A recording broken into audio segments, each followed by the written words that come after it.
Assalamualaikum warahmatullahi wabarakatuh.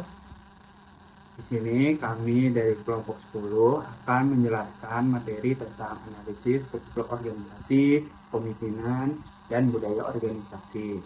Kemudian ada juga strategic controlling and strategic evaluation dari PT Net Media Tama TV. Kelompok 10 sendiri terdiri dari 4 anggota, yaitu saya sendiri, dia juga Minawari dengan NIM belakang 1123, kemudian ada Nova Kurniawan dengan NIM belakang 1129, selanjutnya ada Raffi Surya dengan NIM 1133, dan yang terakhir ada Emranji Pratama dengan NIM 1140. Ya, itulah perkenalan dari kelompok 10. Kita akan lanjut ke materi yang pertama, yaitu materi tentang struktur organisasi dari PT Net Media Tama TV. Perlu disclaimer dulu sebelumnya, karena PT Net Media Tama TV sendiri sudah berganti nama menjadi PT MD TV dan sudah berganti kepemilikan. Tentunya dalam struktur organisasi adanya banyak perubahan. Nah, dari kelompok 10 sendiri akan mengambil struktur terbaru dari PT Net TV atau yang sekarang disebut adalah PT MD TV. Bisa dilihat dari ini, ada yang paling atas itu adalah rapat umum pemegang saham. Jadi para pemegang saham berada di titik paling atas dari struktur organisasi ini. Kemudian di bawahnya ada dewan komisaris, ada direktur utama, ada komite audit, kemudian lebih ke bawahnya lagi ada sekretaris perusahaan, ada audit internal, dan yang paling bawah di sini yaitu ada direktur operasional sumber daya manusia, ada direktur hukum, direktur keuangan, dan direktur bisnis, talent management, pengembangan bisnis, dan programming. Selanjutnya materi yang akan dibahas oleh teman saya sebagai berikut. Kenalkan, nama saya Noval Kurniawan dengan NIM akhir 129. Di sini saya akan menjelaskan kepemimpinan organisasi PT MD TV atau Net TV dengan transformasi gaya kepemimpinan strategis. Yang pertama, kepemimpinan era Net TV atau sebelum akuisisi, dengan figur utama Wisnu Tama dengan gaya kepemimpinan transformasional yang fokus pada kualitas dan estetika diferensiasi konten dengan visi televisi masa kini, yang memiliki kelemahan kurang disiplin finansial, bias optimisme terhadap pasar niche. Selanjutnya, regulatori dan komplementari kepemimpinan era MDTV dengan figur utamanya Manoj Punjabi, direktur utama MDTV dengan gaya kepemimpinan transaksional dan result oriented yang fokus pada rating, share, dan pendapatan iklan. Lalu selanjutnya, budaya organisasi PT Net Media Tama atau MDTV.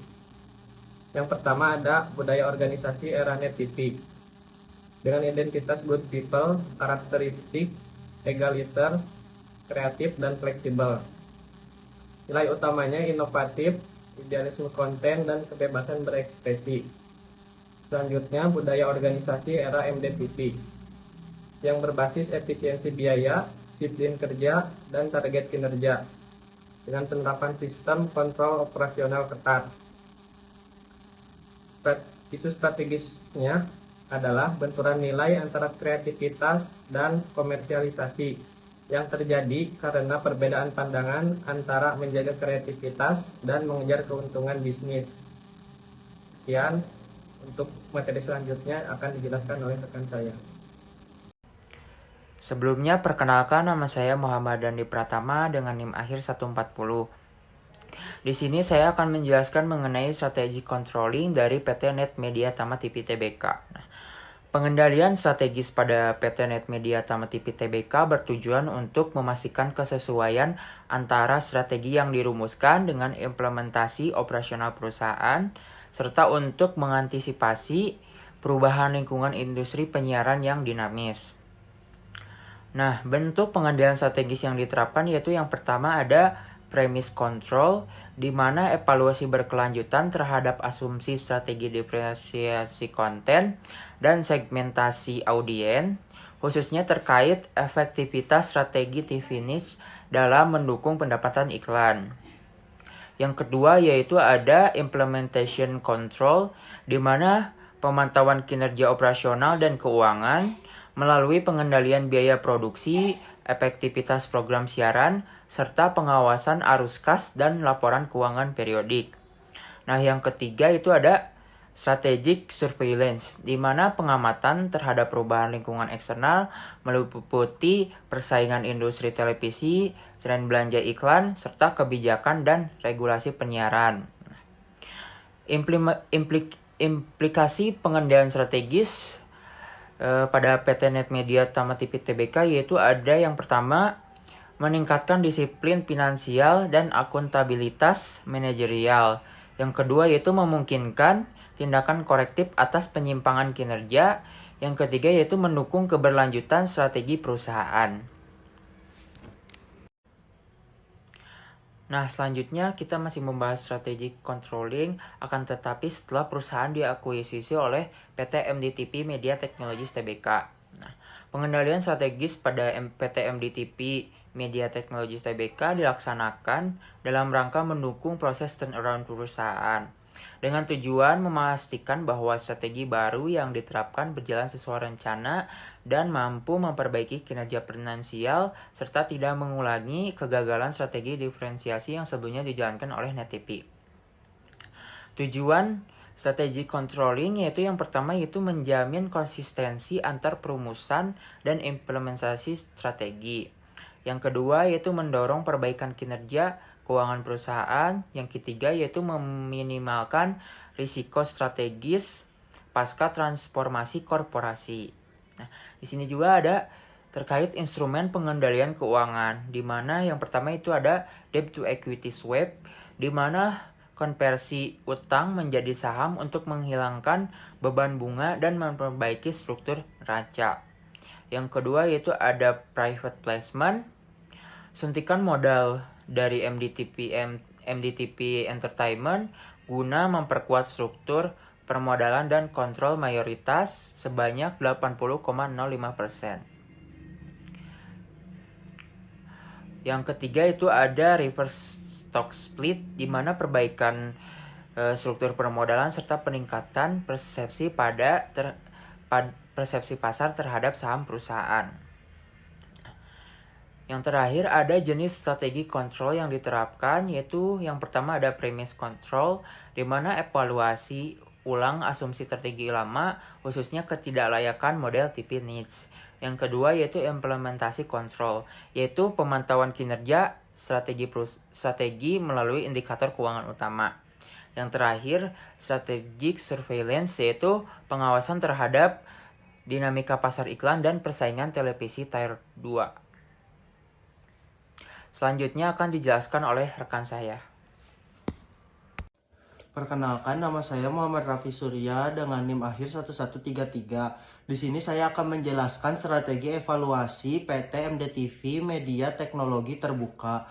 Evaluasi kelayakan strategi perusahaan. Strategi evaluasi dilakukan untuk menilai tingkat efektivitas strategi baru PT MDTV Media Teknologi Terbuka dibandingkan dengan strategi yang sebelumnya ditetapkan oleh Net TV, serta untuk memastikan bahwa arah strategi perusahaan mampu mendukung pencapaian tujuan finansial dan keberlanjutan bisnis.